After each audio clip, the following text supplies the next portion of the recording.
All right, ladies and gentlemen, welcome back to the channel. It is Saturday night. We're live in New York City. Just kidding. We're live here in Southwest Florida. We're talking about the Washington Commanders because, folks, when you hear this report, when you see this report, you lose your mind. And, folks, I'm a Green Bay Packers fan. You guys know it. I'm huge. I'm not big. I'm huge on Jayden Daniels. Long term, short term, intermediate term. I don't give a rat's ass. Jayden Daniels is going to be a beast in the NFL as long as he just literally stays healthy. And we've been talking about all this. We'll talk about this in today's video. But folks, the reason I'm mentioning this is because we have this from Jeremy Fowler with ESPN. Multiple people around the NFL are scared to death of rookie quarterback Jayden Daniels' potential. Folks, we said this before the draft. I've said this since the Commanders drafted Jayden Daniels. If Jayden Daniels stays healthy, and this has, like the offensive line, they gave up like 65 sacks last season. Just being in the National Football League, playing the sport of football, being the quarterback, being a mobile quarterback, it's not as easy as just building an offensive line. You got to be smart with your hits. You got to be smart with what you do.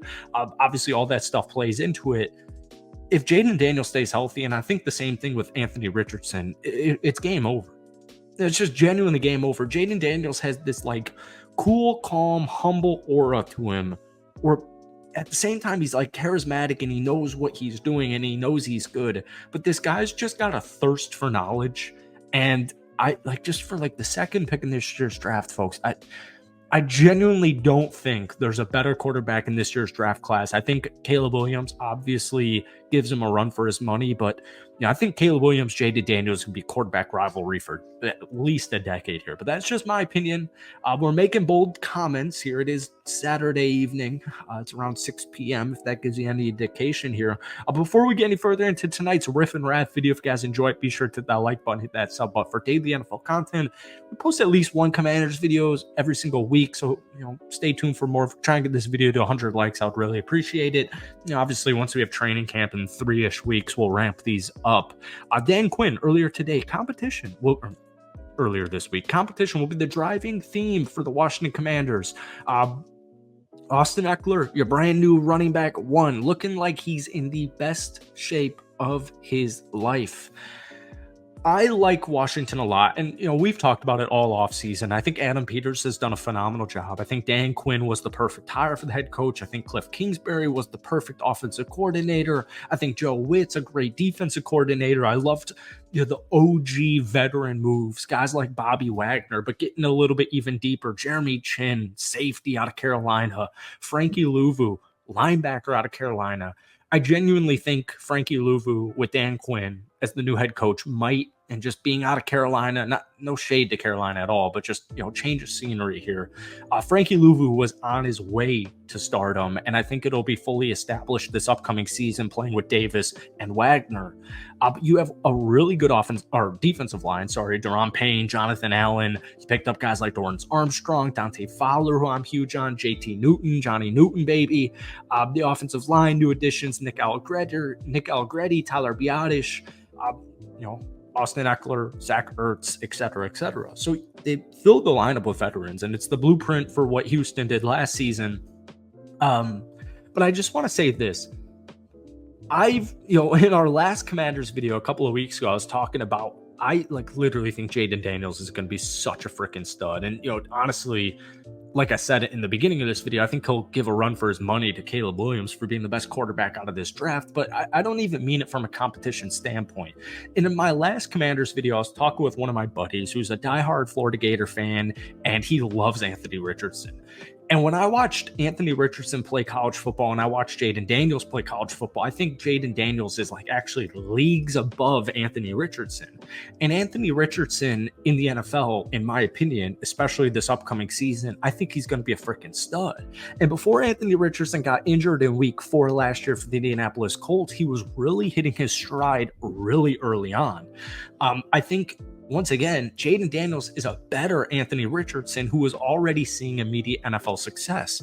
But unfortunately, he did get injured. So to me, the only thing It's not the management within Washington, which has been fixed. It's not the offensive line. It's literally just Jayden Daniels' health. And yeah, like after saying that out loud, I know the offensive line plays a factor in here, but once again, it's just being smart. It's not taking crazy hits. It's not, throwing your body on the line every single play, every single run. But one thing I think's really underrated is just in general, Terry. Scary Terry has had 4,000-yard seasons in a row. His rookie season, I think it was like 972 yards, 980 yards. Scary Terry is really interesting because ever since, like, seriously, being no disrespect to your organization here, there has not been a competent, complete quarterback in Washington in a very long time. And I don't mean that as any shade or any disrespect. I just view it as an actual fact.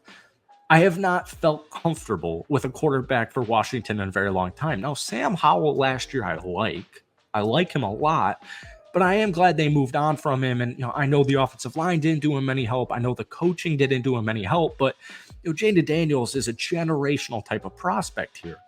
But Scary Terry, to me, after looking through his stats, rewatching this tape, he might actually be the most underrated wide receiver in the National Football League.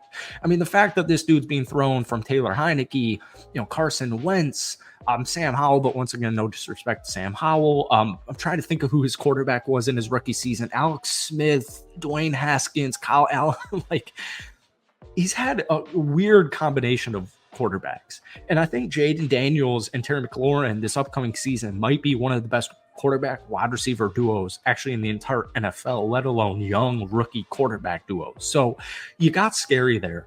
And then you have Jahan Dotson. And the reason I'm going to bring up Jahan Dotson here is because even though you drafted Luke McCaffrey, I want them to make some type of move for wide receiver.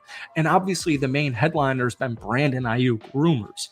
Now, as much as I want the Commanders to trade for Ayuk, as much as I would even like the Steelers to trade for Brandon Ayuk, I don't think that's going to happen this season. I think the Commanders are a year away from making a move like that. Jahan Dotson really intrigues me because he apparently had a really good OTA/mini camp. He was drafted 16th overall in 2022. He's caught 84 passes for 11 touchdowns in his first two seasons. But he had a quote from a couple of weeks ago saying he wasn't a fan of himself this past season. So he's going really hard to make sure he's a lot better. He's working out at Florida Atlantic with strength coach Joey Garasio. Last year, he said he didn't feel like himself, but he's getting his swagger back. Jahan Dotson deep ball threat is just, it was lacking last season. And a lot had to do with the offensive line. And I know drops are a thing. But if Scary Terry is what we know he is, and if Jahan Dotson can get back to what we know he is, your offense is going to be perfectly fine. And, my whole thing with the Commanders is, I don't think they're going to win 12 football games and win the NFC East, but they're going to be competitive. And especially in the second half, they're going to be really competitive because Jayden Daniels is a really good football player. And what Adam Peters has done to this organization is just revamped it completely in what felt like 1 or 2 months. So I'm huge on Washington with or without Brandon Ayuk. To be honest with you, I feel like it's almost inevitable that Brandon Ayuk possibly ends up being a Washington Commander, but that might be a couple years down the line. So thank you guys for watching. I know this was a riff and ramble video. Hit that like button, hit that sub button for more, and let me know your thoughts on the Washington Commanders offense down below.